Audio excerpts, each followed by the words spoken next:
PURC orders ECG to suspend the implementation of new billing software.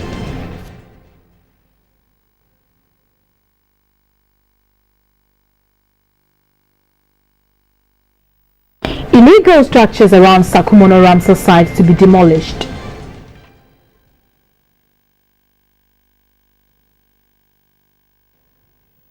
And Egypt's forensics chief debunks reports of explosion as the cause of the Egypt air crash.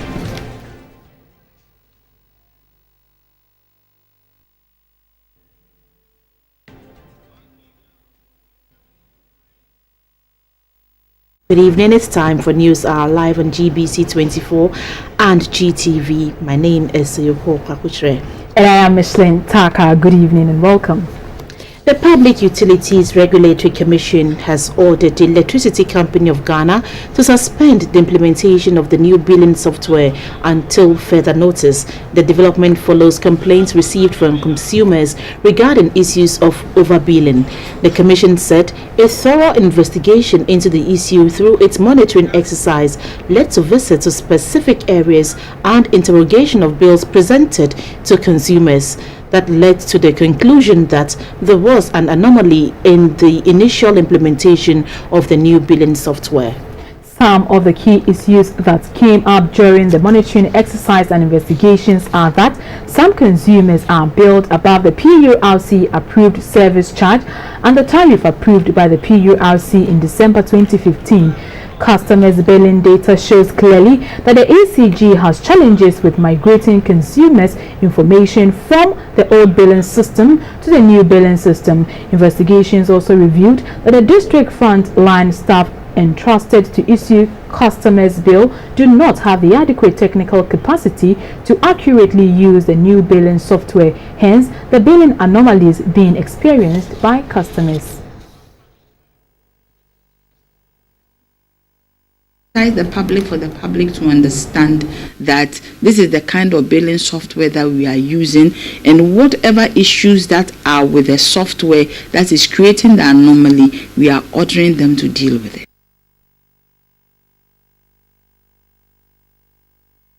The Ministry of Lands and Natural Resources is to demolish all illegal structures around the Sakumono Ramsar site. The Minister for Lands and Natural Resources, Ni Osamils, tells GBC24 private developers have encroached on the Ramsar site and the ministry will work to save the wetlands. Ramsar sites are important for human survival since they are cradles of biological diversity, with ecosystem services ranging from flood control to groundwater recharge and climate change mitigation. The Sakumono Ramsar site, also known as the Sakumono Lagoon, became a wetland of international importance when Ghana signed the International Ramsar Convention in 1987. Government acquired the site and duly paid compensation to all involved. By the convention, the government is to protect and conserve the biodiversity within the site. But over the years, large portions of Ramsar site have been encroached on, and affluent inflow from domestic and industries continue to pollute the site. The Sakumono Ramsar site covers a land size of 1,340 hectares, and structures are supposed to be built more than 100 meters away.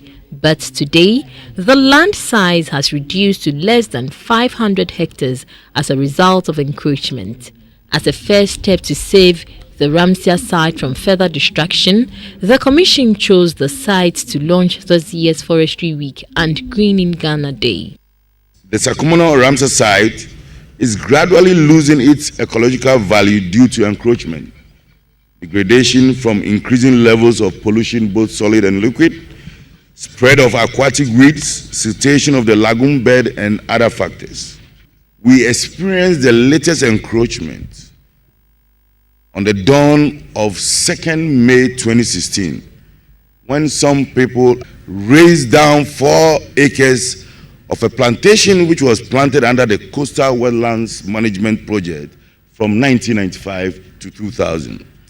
Some portions of the site have allegedly been sold out to unsuspecting customers. As part of activities to mark the Forestry Week, Green Ghana and Protect the Boundaries of the Ramsar Site, the Ministry of Land and Natural Resources and the Forestry Commission has embarked on a tree planting exercise. Speaking to GBC24, the Minister for Land and Natural Resources, Osa Mills, said the ministry will move in to pull down all the illegal structures at the site. Government paid compensation for whoever was the owner of this land, and the land is vested in government for a very special and specific purpose, which is to act and to be a Ramsar site, a conservation site for birds which come into Ghana from Europe and elsewhere to spend the winter months here and go back. And therefore it's a global effort and we're part of it, and therefore it's our duty as a government to keep our bargain. And anybody who builds on the Ramsar site is acting illegally, and whatever the structure is will have to be knocked down. The Deputy Chief of Staff, Mr. Osei Kofi, said there is the need for an inter-ministerial task force to deal with the degradation of the country's natural resources. If we had taken good care of this place, maybe there wouldn't have been any need to even plant the trees. Because nature itself would have taken care that the trees or the plant that has to grow here would grow. But now there's so much human intervention, and people are encroaching on the land.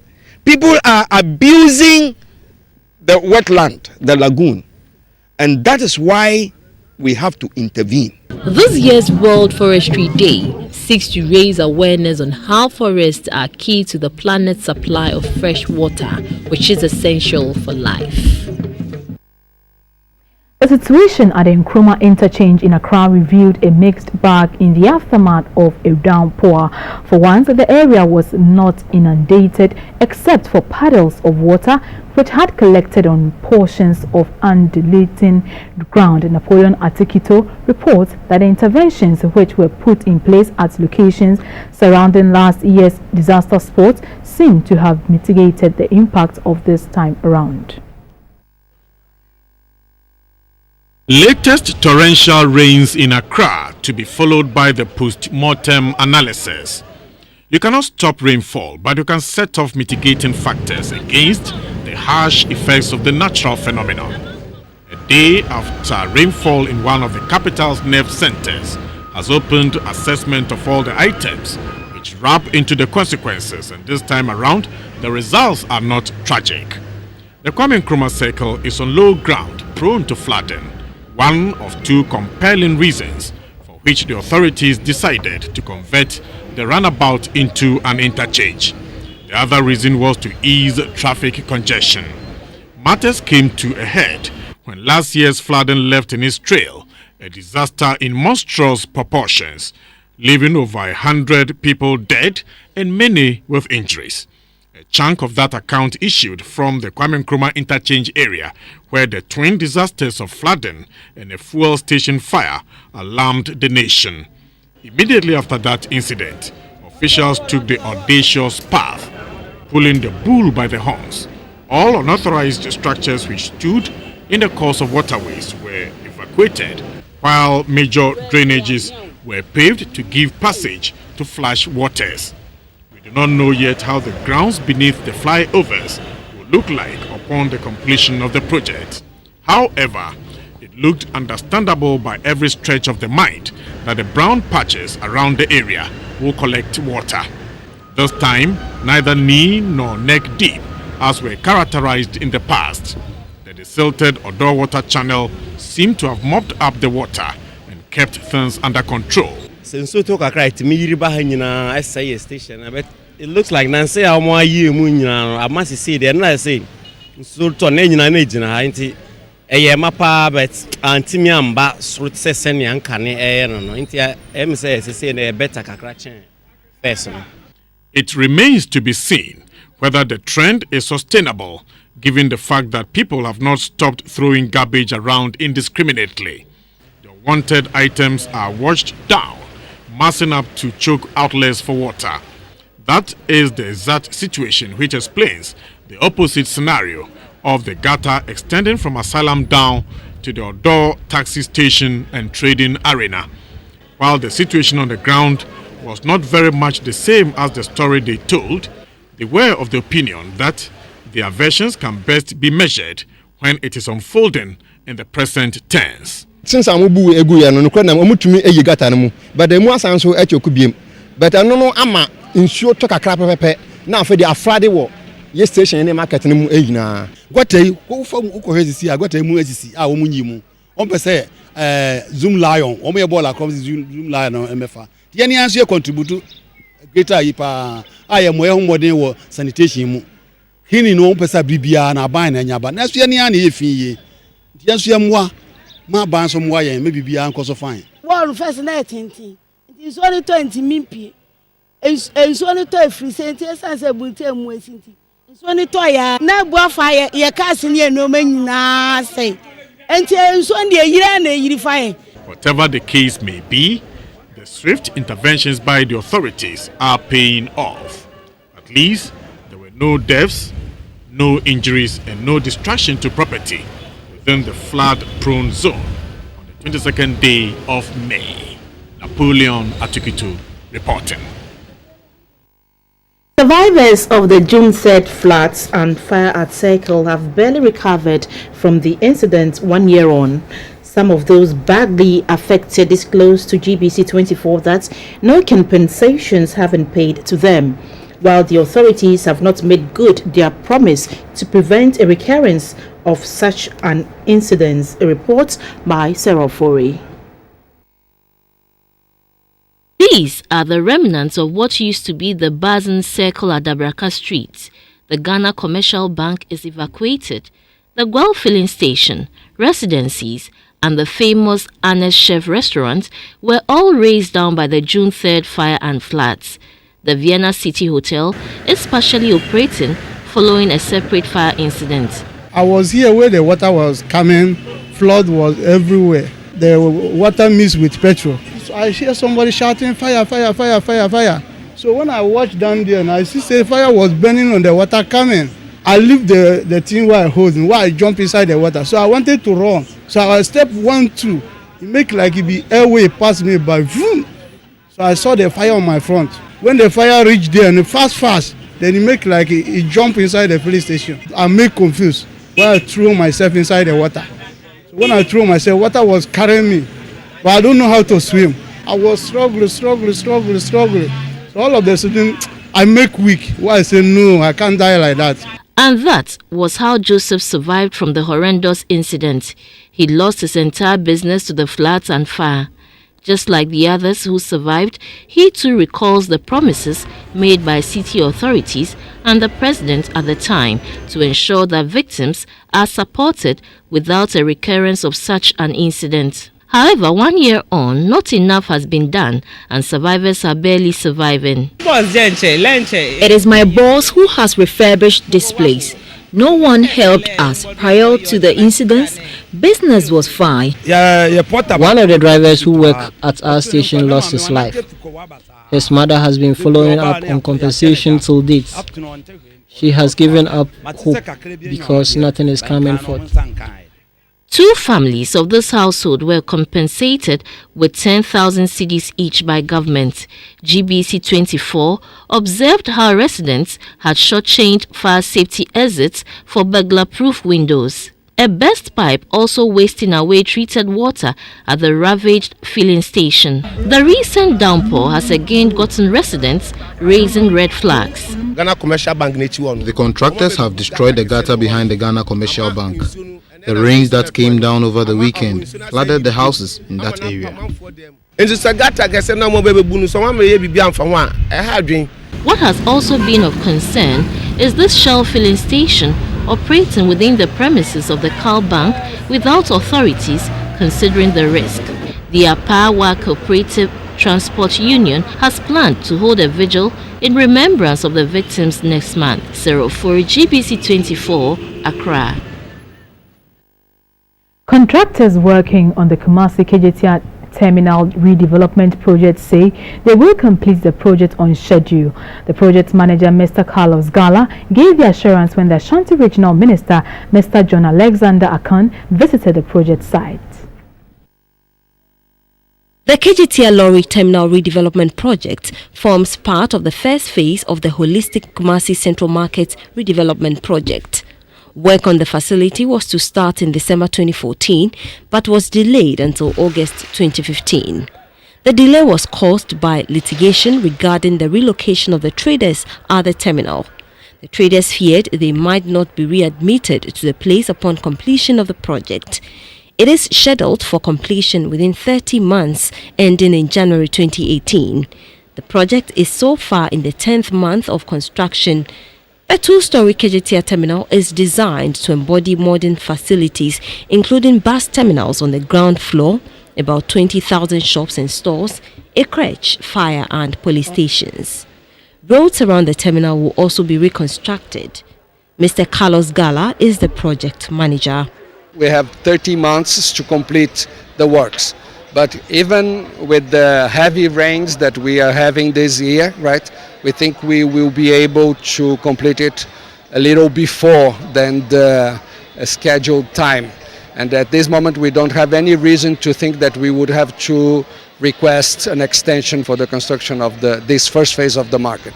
The Regional Minister, Mr. Alexander Akon, said the project is critical to the country's development. This is one of the best projects we have actually envisaged. Get to know that this first phase has been quite critical. There are some few challenges which we are helping through KMA for them to solve in terms of what they call the technical area. The technical area has to contain what we call the utilities, the power and all those ones they have. So that one we are almost there, but yet few others we need to talk about. But in terms of real capacity of this one, there's so much hope. I mean, parking for trotro, the linkages between where people pass and where you can load and offload, and the linkage to the main roads outside the main mall or store or the parking lot is huge. There's a recreational component, there's economic component, and there's a vast issue for all of us to be accommodated here.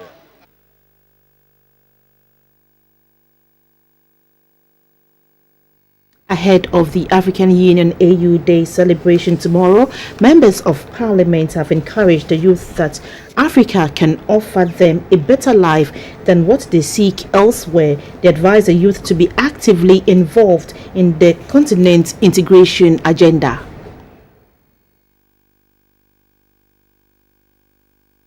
As we celebrate our African Union, we also think of the ways that we can work together to enhance this process of integration, involving as many stakeholders as possible, so that we can get to perhaps a federation of African states sooner rather than later. Africa has a great potential if it addresses infrastructure and legislation issues. And we need to develop policies and pass legislations that will transform the structure of regional economies. 50 years after which the AU was established, right from OAU to now AU. We still speak the language that was left us. No effort. I know it's difficult, but when we put our mind to it, we will definitely be able to develop one or two other African languages. Because when we meet in Pan-Africa, sometimes it's funny. We speak Arabic, we speak English, we speak French and Portuguese.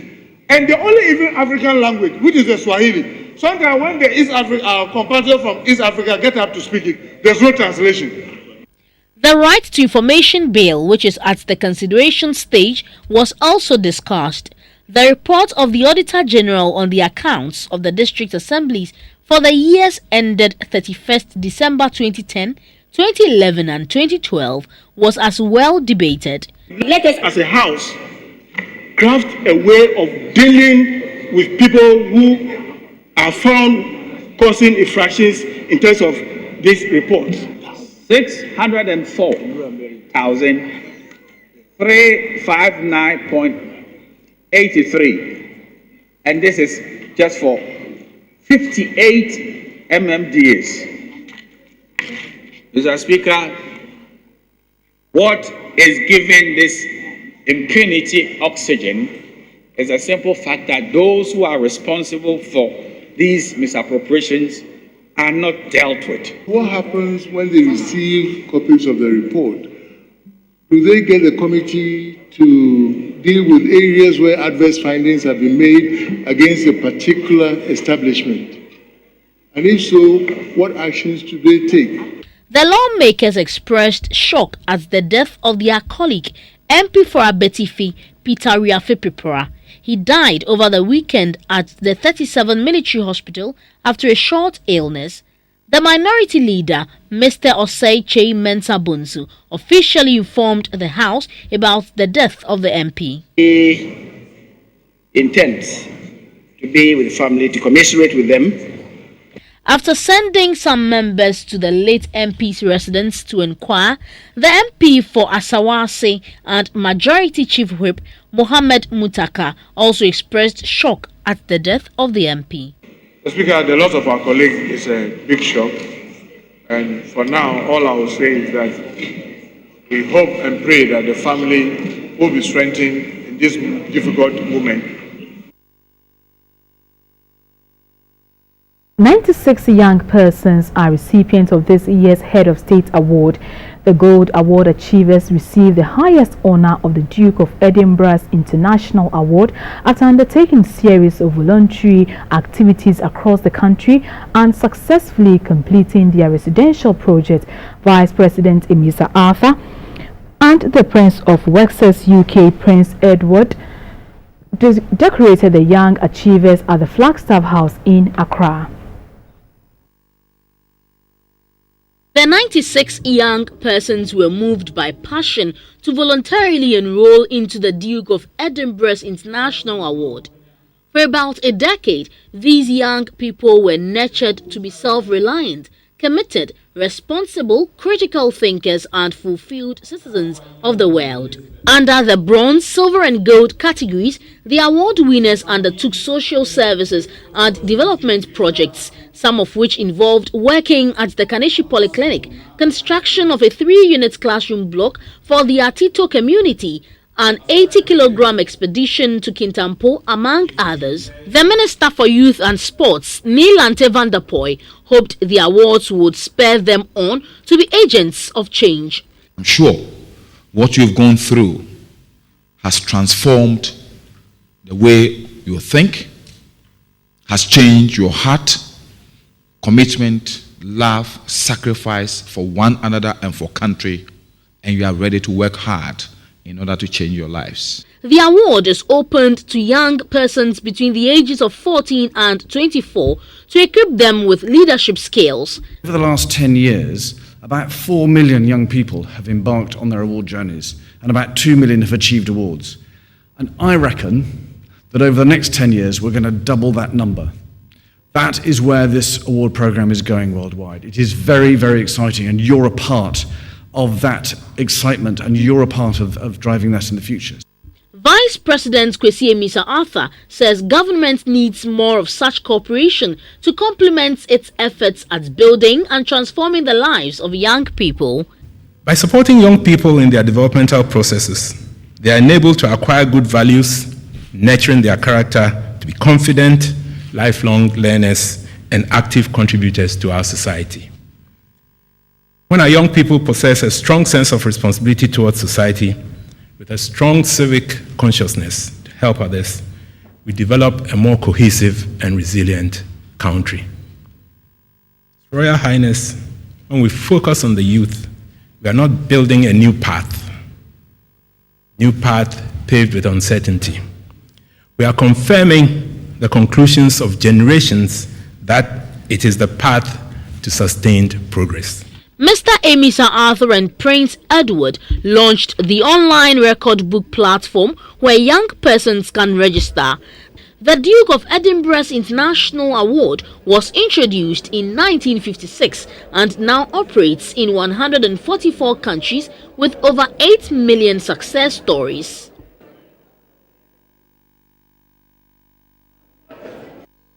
You're still watching News Are Live on GBC24 and GTV. We're taking a short break.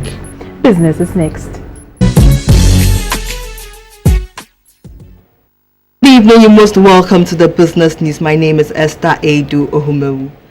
The Minister for Finance, Seth Tekwe, has reiterated government's commitment to spend within its budget in this election year. According to him, the trend of expenditure overrun in every election year has destabilized economic gains over the years. However, the Mahama administration will not follow that path to erode the macroeconomic gains made so far. Mr. Tekwe was addressing the members of the National House of Chiefs on the state of the economy amid fears that the gains recorded in the economy could easily be eroded this year through financial indiscipline. Election years in the country have seen pressure exerted on government to overspend. In this election year, the administration has expressed a determination to hold the reins and avoid budget overrun in the run-up to the polls later in the year.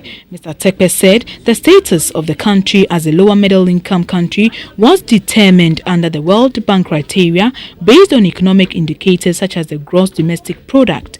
He said the economy is gradually picking up and the agricultural sector is expected to record 3.5% growth this year, while growth in the industrial sector is expected to jump from 7% to about 18% next year. The HIPIC era is over in terms of economic management. The HIPIC era gave us space to borrow for about 10 years to do a lot of development. Now we have to borrow, but we have to find new ways of borrowing and new ways of making sure that we don't go back to HIPIC status. The president of the National House of Chiefs, now Professor John Nabila, repeated his call on chiefs to be circumspect in their pronouncement as political party campaigners gathers momentum, taking into consideration Article 276 of the 1992 Constitution, which debars chiefs from taking part in active politics. The development of the country is a collective responsibility of all citizens, and I therefore urge Nananum to support the efforts of the government to come out with good policies and programs to develop the country.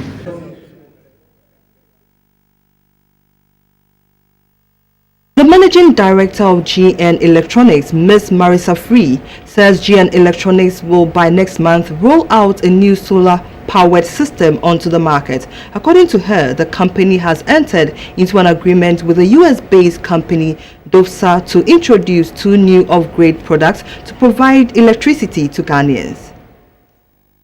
After obtaining certification in May 2015, GN Electronics set out an agenda to bridge the gap between academia and industry by collaborating with the KNUST College of Engineering to assemble the first ever Ghanaian-made set-top boxes. Unlike most decoders on the domestic market, GN Electronics decoder is customized to offer both terrestrial and satellite options to the general public. According to GN Electronics, the new set-top boxes rolled out by the company is to support Ghana's digital migration exercise. In addition to the GN set-top boxes, GN Electronics has also developed the new GN digital LED television sets. The GN TV is a full HD smart device with Wi-Fi tuner, analog tuner, wireless display, among others. At an exhibition of the new products of the GN Electronics, the general manager of the company, Ms. Marisa Susan Free, said the GN products are of supreme quality and it comes at an affordable rate. GN Electronics aims to solve everyday challenges in our homes with high-quality products. West African countries are currently going through the digital migration, moving from analog television to digital. This means that every household will need either a decoder or a new compatible television in order to receive signal. GN Electronics provides a solution. Ms. Susan Free said GN Electronics is developing new energy solution products to support power supply in the country. If you look at the solar-powered systems out there today in the market, a lot of the batteries are the old type of batteries, and after 3 to 6 months, their performance has deteriorated drastically. Also, it has some LED light bulbs as part of the system. These light bulbs are specifically patented and are a lot more efficient than the ones found in the market. There are different warranties and guarantees for each item. I think the lowest warranty is about 10 years.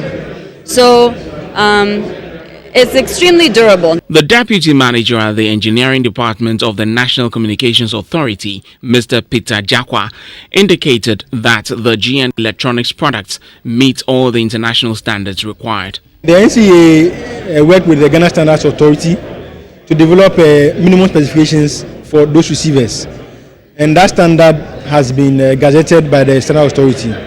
There is a logo here. You can see Digital Ghana HD logo, which means that this receiver is an HD receiver and has been certified by the NCA to conform to Ghana's standard. And so once a consumer buys it, is sure that it should work with all transmission networks that are authorized by the NCA to operate in Ghana. The directors of GN Electronics say the company is at the assembling stage at the moment, but the objective is to develop the company into a global giant that will be able to manufacture quality products locally to meet local needs of Ghanaians. At this point, we'll take the interbank rates for today.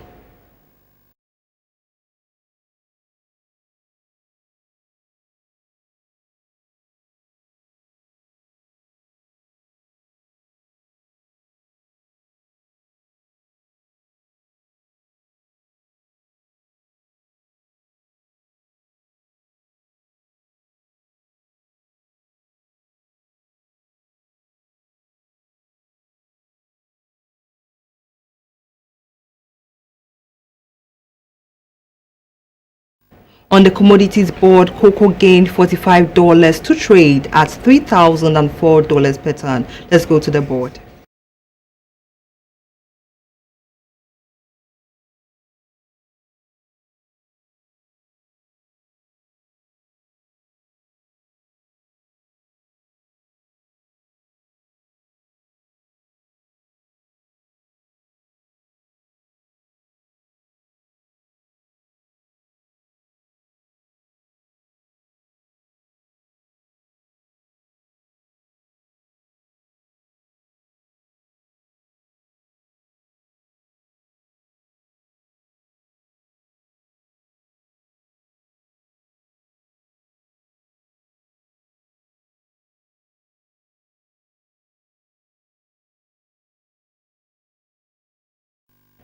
After the short break is the insurance news.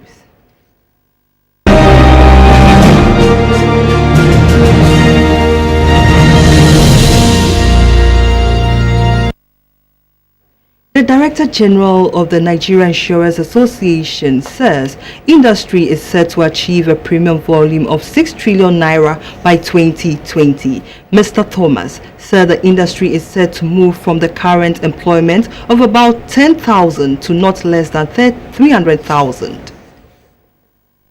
Nigeria's insurance industry is still at its developing stage, with a market penetration of a little above 0.5% of overall GDP. However, while relatively small in scale at present, industry players believe that the industry has significant growth potential and that it is well placed to expand over the next few years. Industry players say the presence of foreign insurers should help accelerate the development of the market through the introduction of new product lines as well as the expansion of the micro-insurance sector. According to the Director General of the Nigeria Insurance Association, NIA, the industry is set to achieve a premium volume of 6 trillion naira and total market asset base of 16 trillion naira by 2020. The other expectations include reduction of insurance gap from 94% to less than 30%, inculcation of insurance culture among the citizenry, full adoption and implementation of solvency focused. These expectations are coming just as the federal government announced new steps to address the current poor performance of insurance in the country.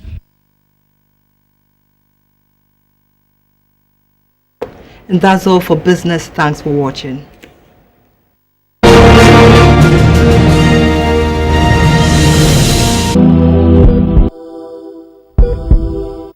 Good evening. It's always a pleasure to come your way with the health segment of the news, brought to you by FPAC, Blows Your Pain Away.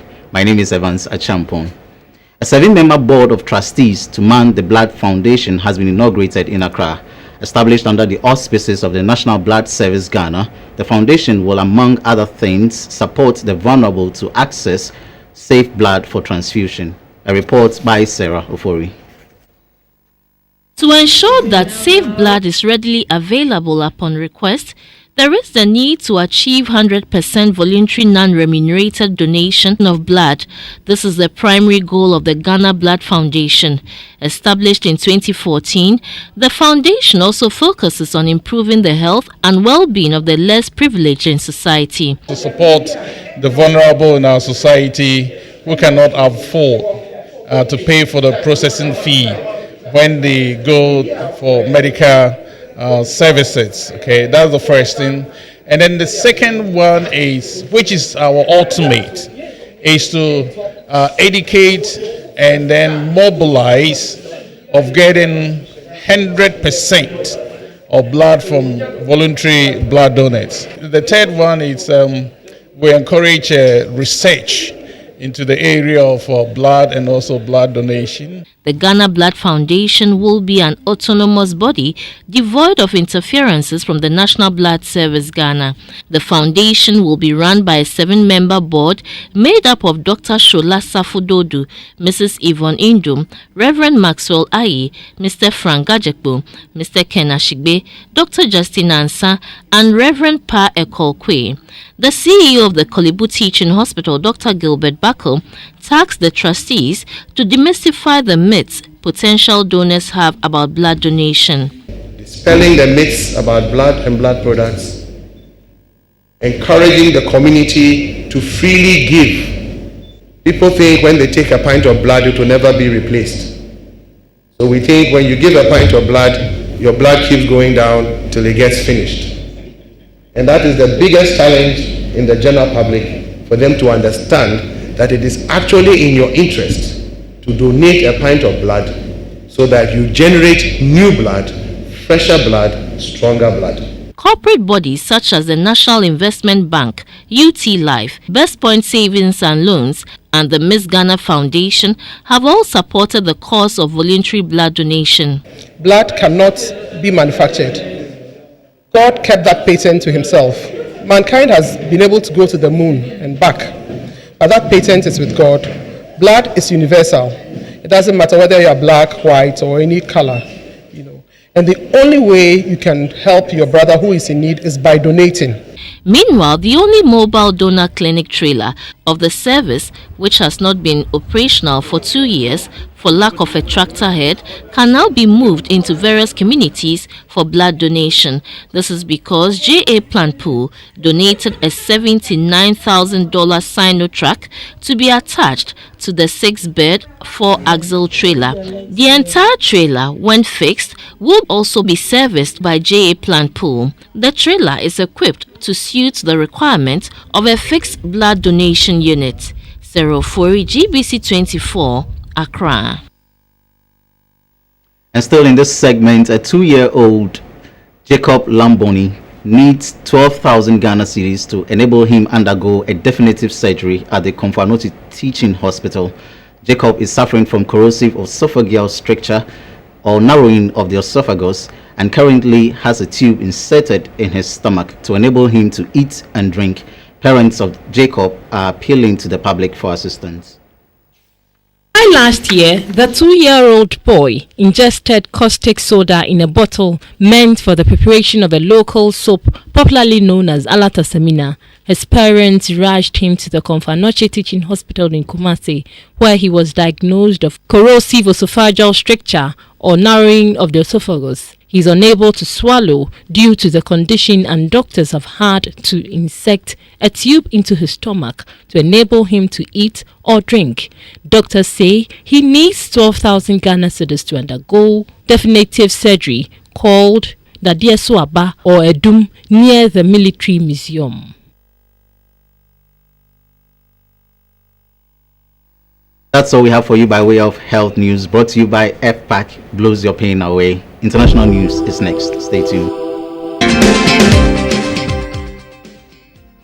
Welcome back now to some international news. Egypt's forensic chief has denied reports that an initial examination of the remains of victims of the Egypt air crash points towards an explosion. Earlier, a forensic official was quoted as saying the remains were so small a blast was the only logical explanation. All 63 people on board flight MS-804 were killed when the plane crashed into the Mediterranean Sea on Thursday. The Airbus A320 was flying overnight from Paris to Cairo when it vanished from Greek and Egypt radar screens, apparently without having sent a distress call. Debris from the plane has been recovered from the sea some 290 kilometers north of the Egyptian port city of Alexandria.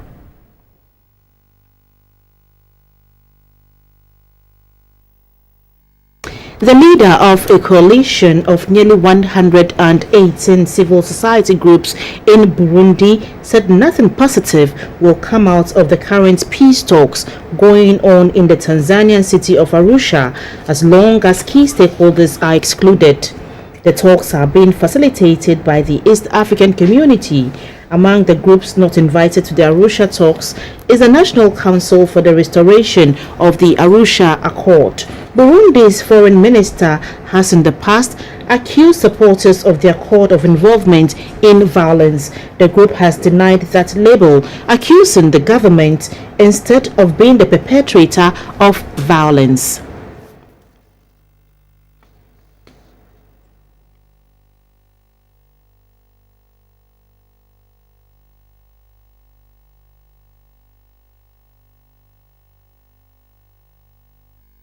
That's it for international news. Sports is next.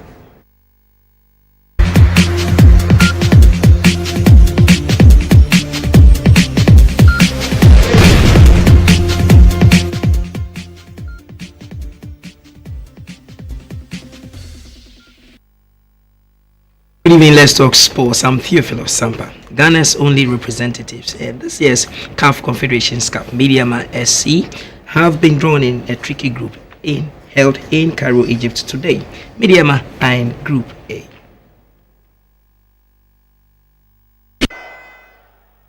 Ghana's FA Cup champions, Mediama SC, have been pitted against five-time CAF Champions League winners and Congolese giants TP Mazembe in Group A together with MO Bejaya of Algeria and Young Africans of Tanzania.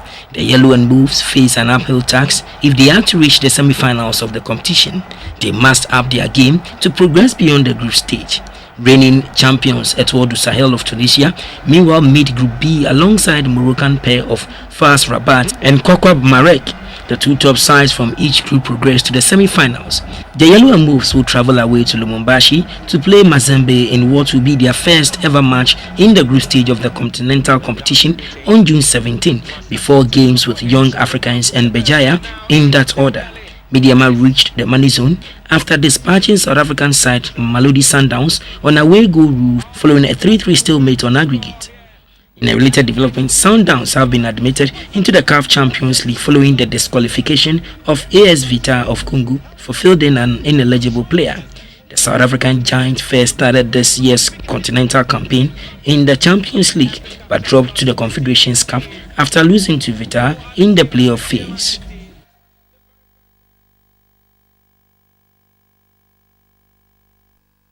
The Sports Writers Association of Ghana SWAG has received a boost ahead of its annual awards event. Activa International Insurance Company has presented a check for 30,000 Ghana cedis to the association. The managing director of the company, Mr. Stephen Tremantin, said his outfit will continue to support SWAG because of the very important role the association plays in promoting sports in Ghana. Various worthy causes. This year, we are proud to support SWAG with an amount of 30,000 Ghana cedis to help in the organization of the upcoming awards night.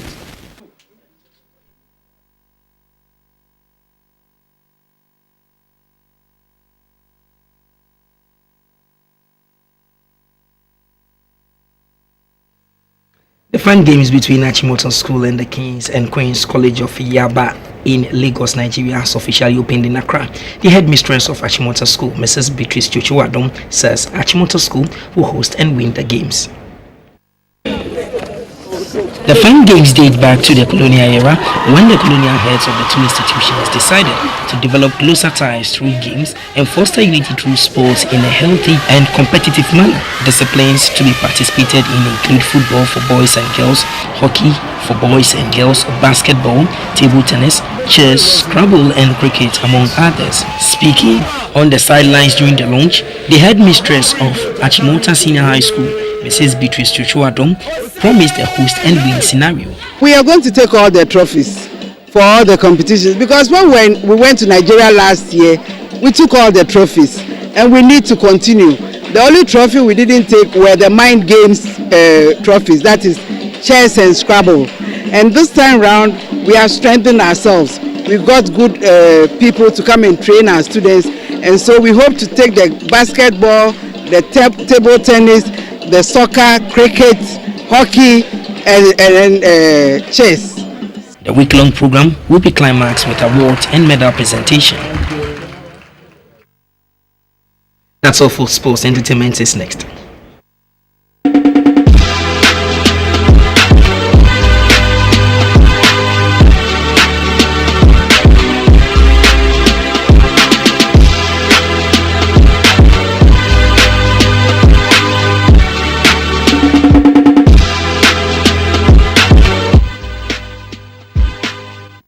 Hello, good evening. Time for some art news. My name is Valerie Danso. Formerly known as Old Soldier, Asa Khalifa says Ghanaian musicians need to tap from the old traditional music. According to Asa, high-life music is the root of Ghanaian music and should be cherished. He was a guest on our showbiz segment.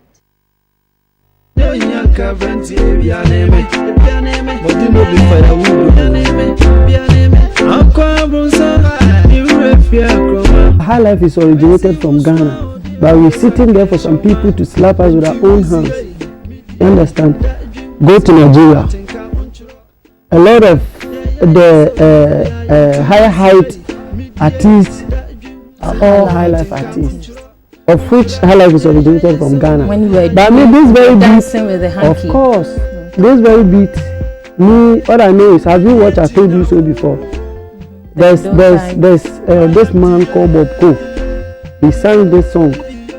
I swear my father, I swear my mother, I know go agree. Go listen to that song. Also, Meba, Sister Pressure, Turbo, the young con one, had man fan high, had a girl con man down. Now why? On from to me there, only am can share the mobile torment, your mobile hoe, some mobile comment, some mobile road. No been family, you been a garden.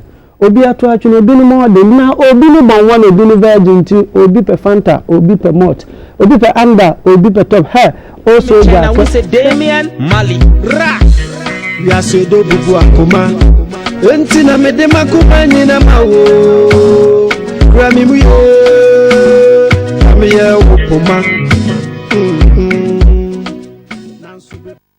That's all in this segment. Have a good evening. Well, thank you very much for watching. It's been 1 hour of news. We'll be back at 10:30 with News Tonight. Good evening. Good evening.